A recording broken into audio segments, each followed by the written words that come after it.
na yung sauce natin. Galo na natin dito. Ano yan? Ano yung sisutay mo na yan? Sauce. Sauce? Anong sauce? Anong ingredient? Anong ingredient? Ayun kaya natin yung suka dito kanina, hindi kayo nakikinig.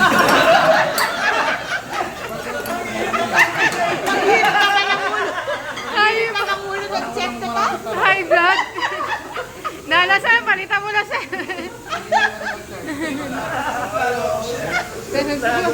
Oo, sa plato. Ayan guys, tingnan nyo, lumalagkit na. Nagiging caramelized na. Diba?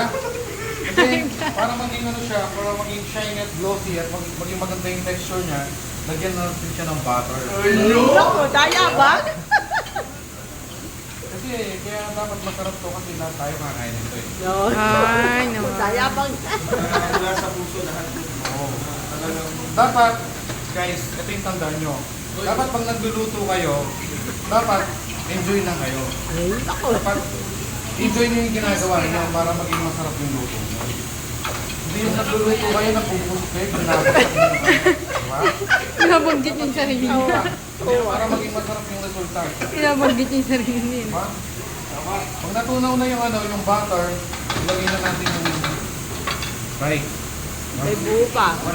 May bopa daw. Ano to, 1 day old to bago kayo maggawa ng fried rice para hindi siya malagkit, para buhagal siya. Kasi kung bago luto siya, pag nilagay mo dito, sticky siya, parang ano, Kumbaga sa ano, kanin lamig. parang ano, biringi. Bahaw. Ano nangyari, no?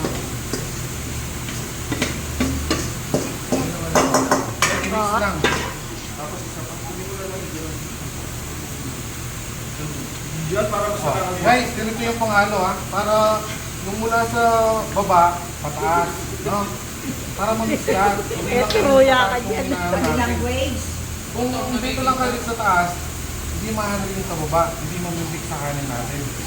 Diba? Make sure na makamix Si sir naging ano, estudyante.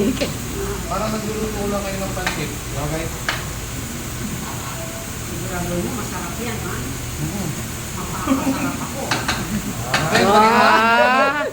Ito yung tinatanong mo, Joy, kung para sa yung itlog, para dito. Para hindi rin siya magsal. No? Kasi kaya nilutuloy niya ang lagtan.